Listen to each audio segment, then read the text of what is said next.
मेरा ताल्लुक़ एक देहात से है और मुझे इतना याद है कि जब हम बचपन में मदरसा पढ़ने के लिए दूसरे मोहल्ला जाते तो रास्ते में घरों से कुरान पढ़ने की आवाज़ आती थी। और जो बड़े बुज़ुर्ग मस्जिद जाने से कासुर होते हैं ना, वो भी उमूमन ज़ोहर के वक्त भी और सुबह के वक्त कुरान के नगमे गुनगुनाते थे।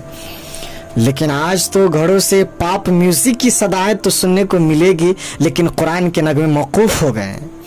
यही वजह है कि आज हमारे घरों से अल्लाह की रहमतें रूठ गई है।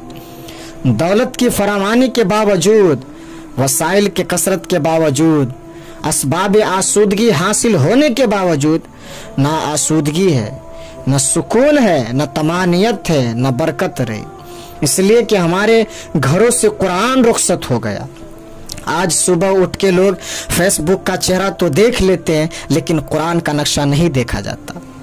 तो बरकत के काफिले हैं ना, हमारे घरों से रुखसत हो गए हैं और घर बरकतों और रहमतों से बिल्कुल खाली हो गए।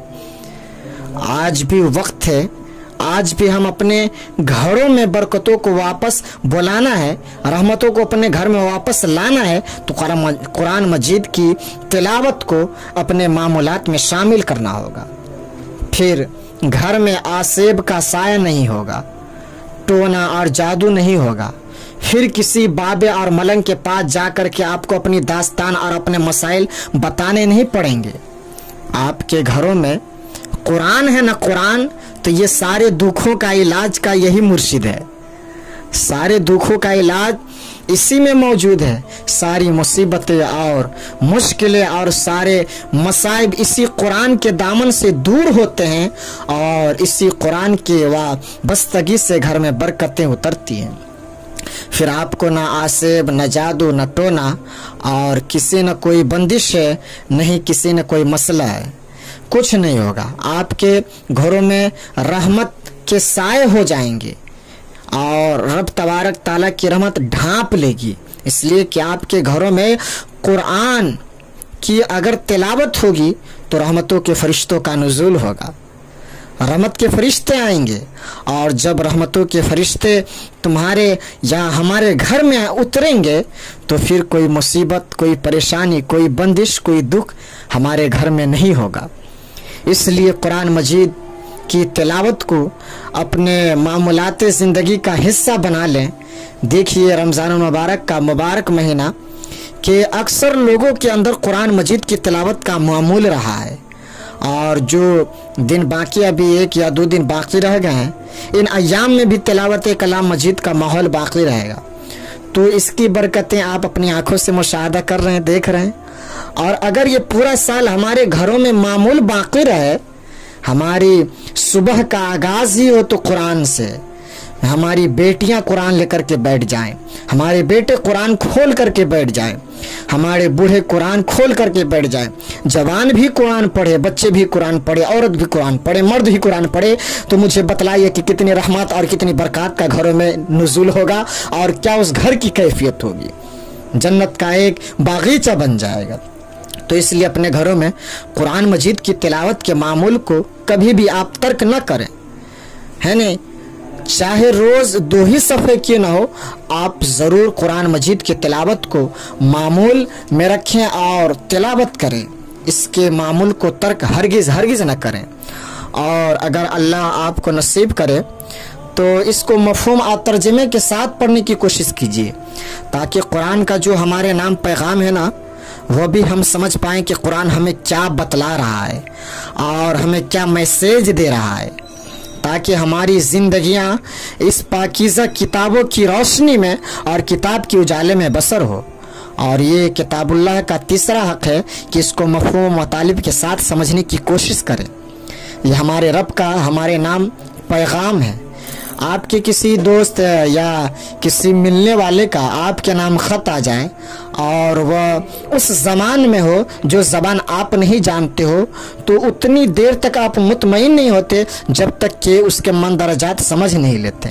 किसी ऐसे शख्स से वह मज़मून जान नहीं लेते जो ज़बान वह जानता हो। तो हमारे रब का हमारे नाम पैगाम या मैसेज हमारे नाम है रसूल करीम अलैहिस्सलातु तस्लीम की वसादत से तो हमें इसको समझे बगैर चैन ही नहीं आनी चाहिए, यानी इसको हत्तल इम्कान समझने की कोशिश करनी चाहिए।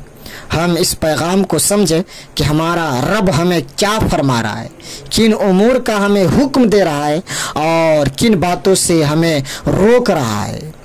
अगर हम कुरान मजीद को इस अंदाज से तिलावत करेंगे, पढ़ेंगे और कुरान मजीद को समझ करके हम उसके मफाहिम और तफसीर को जानेंगे तो हमारी ज़िंदगी खुद ब खुद तब्दीली होती चली जाएगी। ये जिंदा किताब हमारी ज़िंदगी के अंदर उजाले और रोशनियाँ डाल देगी और हमें ज़िंदगी गुजारने का रास्ता दिखाएगी, क्योंकि इसके अजायबात कभी भी कम नहीं होंगे। अल्लामा नईमुद्दीन मुरादाबादी लिखते हैं कि आजकल लोगों का ये रवैया हो चुका है कि मेरे यहाँ एक कुरान मुकम्मल हुआ, 2 कुरान, 3 मकाम, और मदरसे के बच्चे बुला करके उनसे ज़बरदस्ती कहते नहीं कुरान पढ़िए। बच्चे कहते नहीं, सुनिए मसला, ये मसला बयान करने के बावजूद घर वाले समझते नहीं, हमको ये कुरान मुकम्मल चाहिए। अल्लामा नईमुद्दीन मुरादाबादी कहते हैं कि लोग का ये है ना नज़रिया हो गया है कि अपनी बेटियों को भी कुरान पढ़ाते हैं, जब उनके रिश्ते आते हैं ना तो कहा जाता है क्या लड़की पढ़ी है, तो ये कहते हैं मेरी बेटी पढ़ी हुई है, यानी 2 कुरान मुकम्मल ख़त्म की हुई है, पढ़ी हुई है। ये क्या कहते हैं, अपना स्टेटस दिखाती है। साहब ये बिल्कुल रॉन्ग आपका स्टेटस है, बिल्कुल गलत आपका ये तरीक़ा है।